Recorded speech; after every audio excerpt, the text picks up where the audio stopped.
After a hurricane, there are hundreds of stories to tell, from the destruction to the heroes. There are also tales of survival. One of those stories involves the Carolina Beach man who rode out the storm and made a desperate call to 911 that made national news.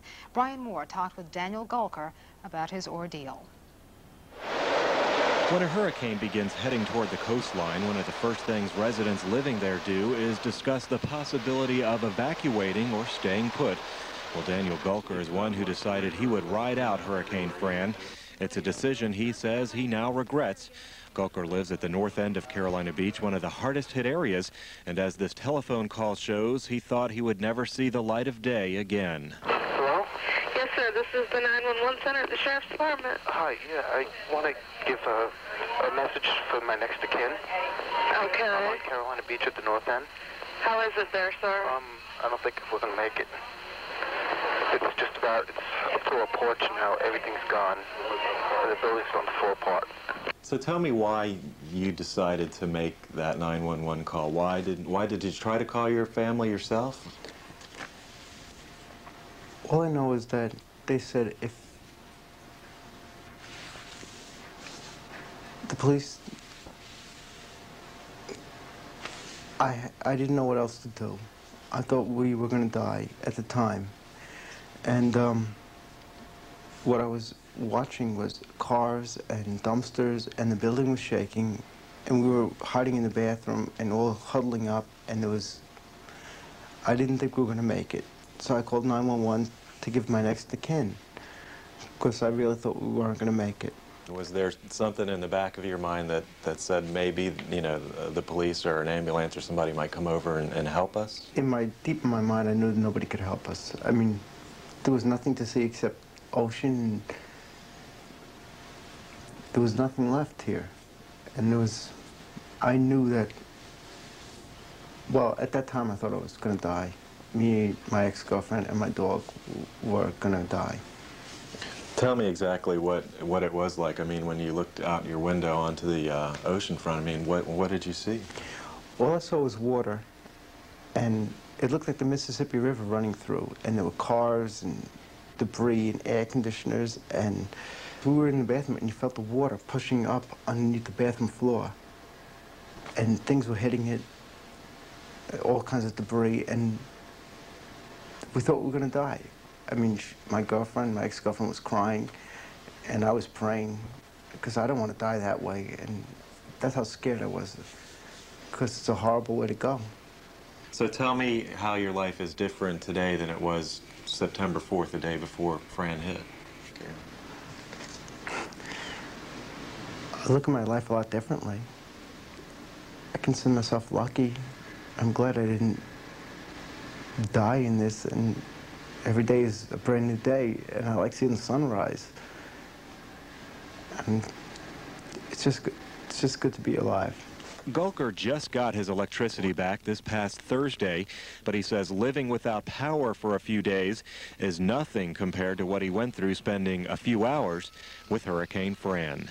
Brian Moore, News 6, Carolina Beach. Coming up, more on the aftermath of Hurricane Fran.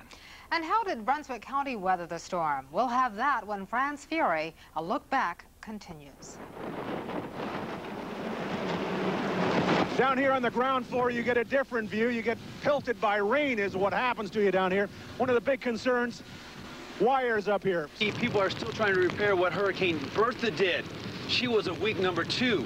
Fran moving up the coast is a strong number 3. She could grow even stronger, and that has residents here very, very concerned. I don't know, hopefully it'll survive. The town of Riceville Beach is under a mandatory evacuation effective 7 a.m. this morning.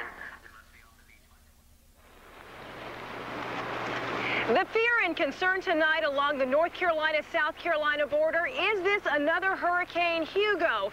Fran has been teasing this area, still psychologically scarred from Hugo 7 years ago.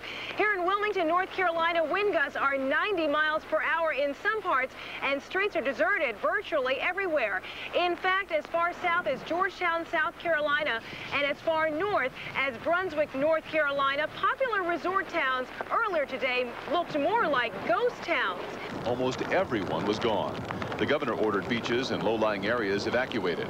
So only showers scattered across these shores instead of vacationers, and the higher surf crashed in. And I feel a little bit safer in Wando School. Not much, but a little safer. The concern, though, still tonight, there are some thrill seekers, there are some stragglers who are remaining on the low-lying areas. Tonight, emergency workers will be going to those low-lying areas, trying to force those people as far inland as possible. Others who weathered the storm are getting a helping hand from the Red Cross and are glad to be alive. It was scary. I'd never stay again, not in a million years. Residents whose homes have been left intact will be allowed to stay on the beach. Obviously, those residents whose homes have been destroyed have no place to go. Their homes have been condemned, and where they will go from here is a big unknown. It was bad. There weren't no way to put it no other way. That buckled wall shows how hard this tree hit the house after it was blown over. The shingles and what was still clinging to the top of the house, or Hurricane Fran took care of the rest of that, blowing much of it into a nearby field.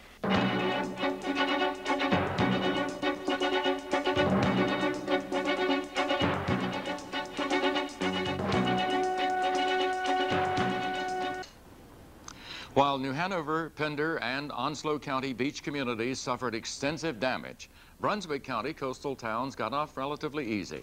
It's all in the way the storm hits and where the eye passes. Brunswick County beaches did see some damage, and repairs and cleanup are underway.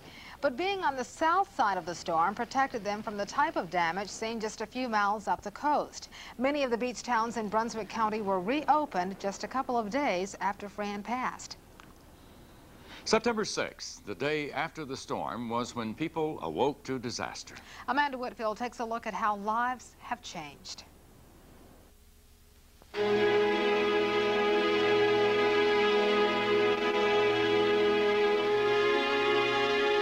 As the sun came out, so did onlookers, curious to see what the storm left behind.